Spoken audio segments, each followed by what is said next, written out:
Kemenkum dan teristimewa rekan-rekan media yang hadir pada kesempatan yang baik ini. Yang pertama tentu sebagaimana kita ketahui bersama, sebelum 24 November 2025 penyidik kembali menerima pengembalian kerugian keuangan negara dari PT Nusa Dua Property atau PT NDP sebesar 113 miliar 435 juta 80 rupiah. Maksudnya merupakan hak negara yang diabaikan atau tidak dilaksanakan sebagaimana mestinya oleh karena tidak misi, ya. Kami sangat terbuka kalau memang ada informasi, ada fakta-fakta yang poin yang kedua nih, yang penyerahan pertama itu senilai totalnya di sini ada 263 sekian ya kerugiannya. Apakah ini pertanyaan kerugian lagi nanti ke depannya atau seperti apa? Itu yang pertama. Yang kedua,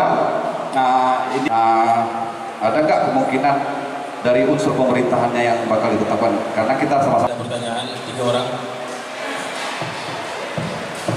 Perhitungan kerugian keuangan negara dari ahli perhitungan kerugian keuangan negara, kami memperoleh data dan fakta terkait kerugian yang diakibatkan dalam perkara penjualan aset PT PEN1 Regional 1 oleh PT NDP melalui kerjasama operasional dengan PT Ciputra Land sebesar 263 miliar 435 juta 80 rupiah,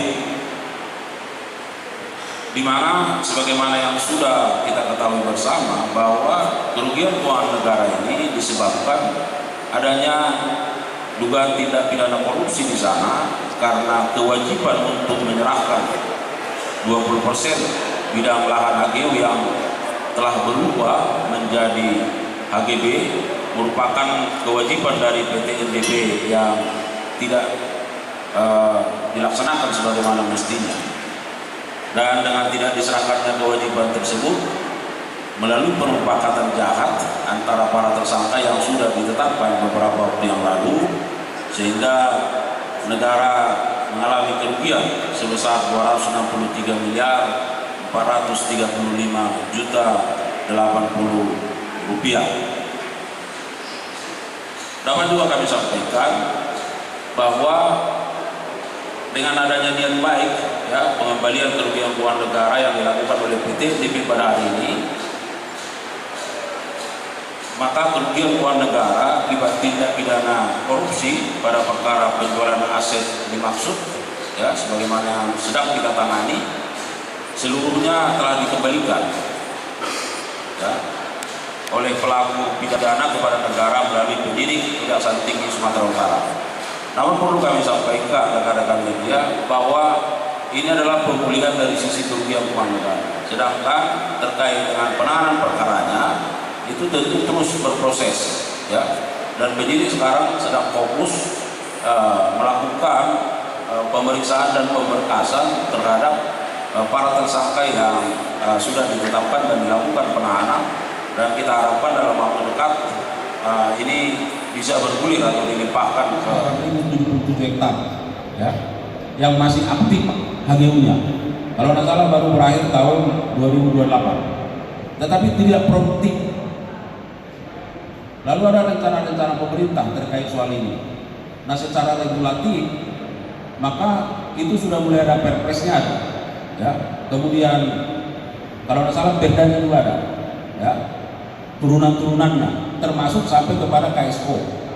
Nah, KSO itu didasarkan pada pemilihan mitra strategis yang dilakukan oleh Kementerian BUMN, ya.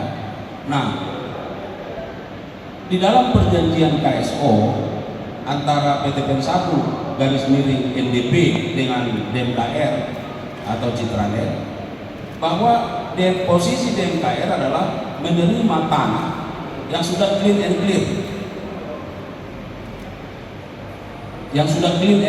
artinya siap dibangun. Makanya DMKR juga mengeluarkan sejumlah dana untuk pematangan, pembersihan lahan dan seterusnya. Nah, artinya secara administratif bahwa DMKR dia tidak pernah tahu bagaimana status tanah, karena status tanah ini perubahannya dari HGU ke HGB ada di NDP dengan BPN dan PTPN 1. Dan inilah yang terjadi.